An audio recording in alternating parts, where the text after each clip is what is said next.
ஆன்மீக அன்பர்களுக்கு அன்பான வணக்கம். நமசிவாய வாழ்க, நாதன் தாழ்வாழ்க. ஓம் நமோ நாராயணாய. இன்று மார்கழி 19ஆம் நாள். திருவெம்பாவை மற்றும் திருப்பாவையின் 19வது பாடலையும் அதற்கான விளக்கத்தையும் இந்த பதிவில் பார்ப்போம்.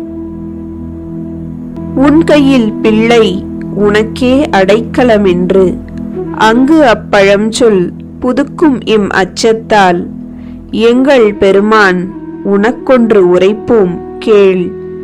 எம் கொங்கை நின் அன்பர் அல்லார்தோர் சேரற்க எம் கை உனக்கல்லாது எப்பணியும் செய்யற்க கங்குல் பகல் எம் மற்றொன்றும் காணற்க இங்கு இப்பரிசே எமக்கு எங்கோன் நல்குதியேல் எங்கெழில் என் ஞாயிறு எமக்கேலோர் எம்பாவாய்.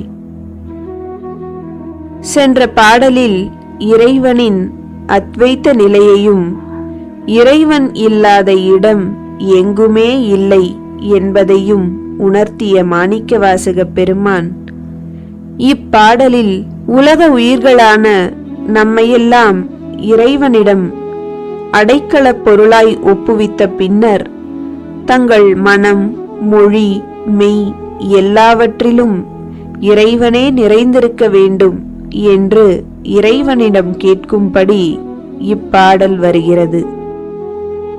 உங்கையிற் பிள்ளை உமக்கே அடைக்கலம் என்பது பழமொழி. ஒருவரிடத்து ஒரு பிள்ளையை ஒப்படைத்தால் அப்பிள்ளையை காக்க வேண்டியது அந்த பெரியவருடைய கடமை என்பதை உணர்த்தும் வரிதான் உங்கையிற் பிள்ளை உமக்கே அடைக்கலம். இங்கு அடைக்கலம் என்ற சொல் ஒருவர் கேட்டு அவரை ஏற்றுக்கொண்ட பின் அவரை காப்பது என்பது கடமையாகிவிடுகிறது. அதுபோல் அந்நாளில் சின்னஞ்சிறியரை கல்வி கற்பதற்காக ஆசிரியர்களிடம் விடுவது அக்கால வழக்கம். அவர்களை அந்த குரு ஏற்றுக்கொண்ட பின் அவர்களுக்கு அடைக்கலம் கொடுத்து காப்பது அக்குருவின் கடமை. இதில் புதுக்கும் என்பது ஒரு நல்ல சொல். இதற்கு மீண்டும் சொல்லுதல் அல்லது நினைவூட்டுதல் என்பது பொருள்.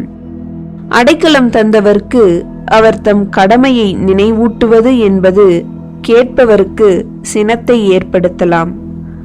ஆயினும் தடங்கருணை பெருங்கடலான சிவபெருமான் இந்த உலக உயிர்களை எல்லாம் அடைக்கலமாக ஏற்று இருப்பதால் அவருக்கு மென்மையாக எடுத்துரைக்கும் பொருட்டு உனக்கென்று உரைப்போம் கேள் என்கின்றனர் கன்னியர்கள்.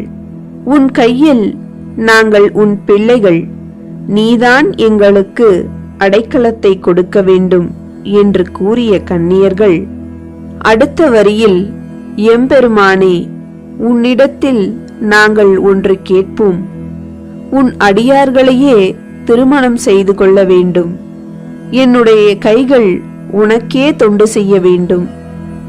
இரவும் பகலும் எங்களுடைய கண்கள் உன்னையே பார்த்து கொண்டிருக்க வேண்டும்.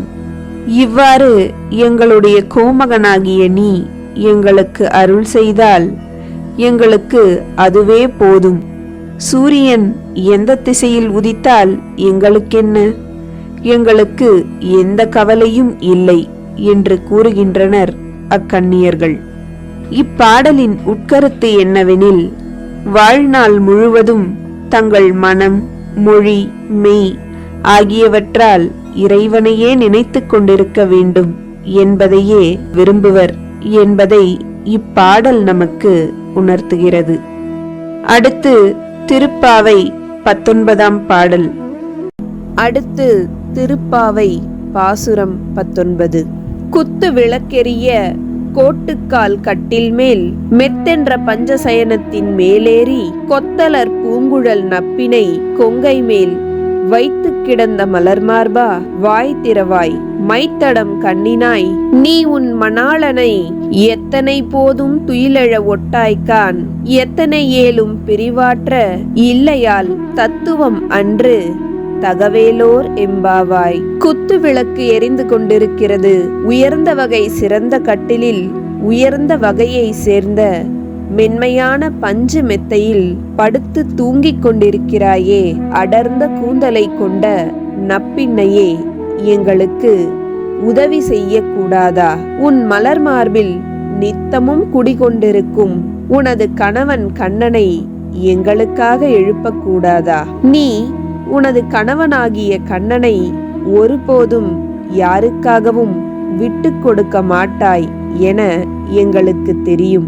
ஆனால் நீ கருணை காட்டினால்தான் கண்ணனின் கருணையை, அருளை நாங்களும் பெற முடியும். பூஜைக்காக அத்தனை ஏற்பாடுகளையும் செய்துவிட்டு நாங்கள் கண்ணனுக்காக காத்திருக்கிறோம். அதனால் உனது வாய் திறந்து அவரை சற்றே எழுப்பு.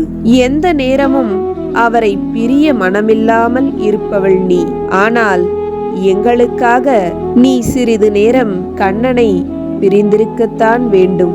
எனவே இந்த பிரிவை சிறிது நேரம் பொறுத்து கொண்டு கண்ணனை எங்களுக்கு அருள் புரிய அனுப்பி வைக்க வேண்டும். சுவாமியின் அருளினை பெறுவதற்கு முன் தாயாரின் அன்பினையும் கருணையையும் பெற்றால்தான் சுவாமியின் அருள் உடனடியாக கிடைக்கும். அதை உணர்ந்து கொண்டு நப்பின்னை தேவியை அழைத்து அவரை கருணை செய்யும்படி கேட்டு அவர் மூலம் கண்ணனை எழுப்பி அவரின் கருணையை பெற முயற்சி செய்கிறார் ஆண்டாள் நாச்சியார். இந்த வீடியோ உங்களுக்கு பிடிச்சிருந்தா லைக் பண்ணுங்க, ஷேர் பண்ணுங்க, கமெண்ட் பண்ணுங்க. மறக்காம நம்ம சேனலுக்கு சப்ஸ்கிரைப் பண்ணுங்க. நன்றி.